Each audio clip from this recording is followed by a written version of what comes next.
दिल्ली में exit poll के नतीजे भाजपा की सरकार बनवा रहे हैं। वहीं आम आदमी पार्टी हैट्रिक जीत से चूकती नजर आ रही है।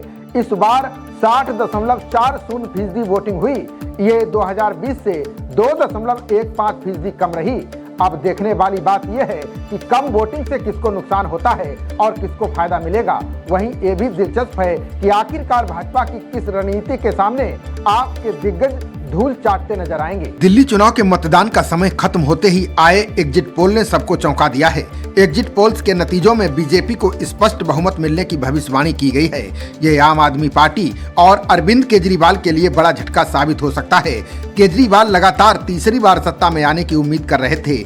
एक बात ये कही जा रही है कि जिस फैक्टर के दम पर आपको उम्मीद थी, उसी डीएम फैक्टर ने आपका खेल बिगाड़ दिया। बता दें कि दिल्ली में बीते 10 सालों से सत्ता पर काबिज आम आदमी पार्टी को इस बार भारी एंटी इनकम्बेंसी का सामना करना पड़ा। भ्रष्टाचार के आरोपों के चलते अरविंद केजरीवाल को मुख्यमंत्री पद से इस्तीफा देना पड़ा, जिससे आपकी छवि पर बड़ा असर पड़ा।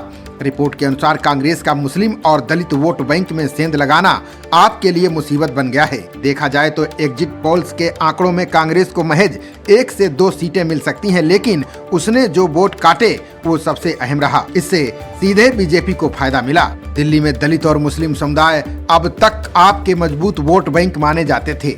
2015 और 2020 में झुग्गी झोपड़ी और अनाधिकृत कॉलोनियों के मतदाताओं ने आपको बड़ी जीत दिलाई थी। इस बार कांग्रेस के मैदान में रहने से मुस्लिम वोट बट गए।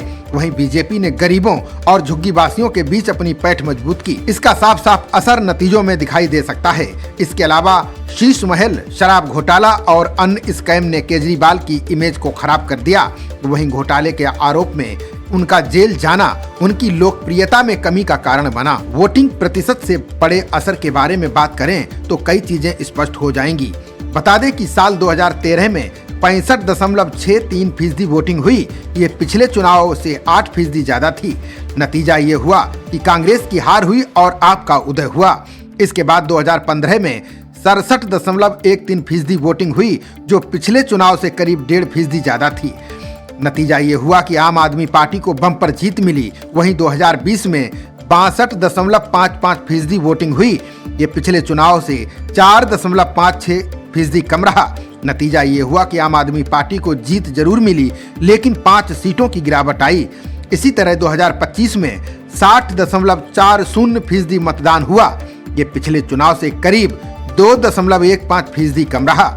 अब भले ही 8 फरवरी को नतीजे आएंगे, लेकिन एग्जिट पोल में भाजपा की सरकार बनती दिखाई दे रही है। दूसरी ओर 5 बड़े एग्जिट पोल्स के औसत के अनुसार बीजेपी को 39 सीटें मिलती दिखाई दे रही हैं। बीजेपी स्पष्ट बहुमत की ओर बढ़ रही है। वहीं आप 30 सीटों पर सिमट सकती है। कांग्रेस को 1 से 2 सीटें मिलने का अनुमान जताया गया है। खबरों का सिलसिला जारी रहेगा।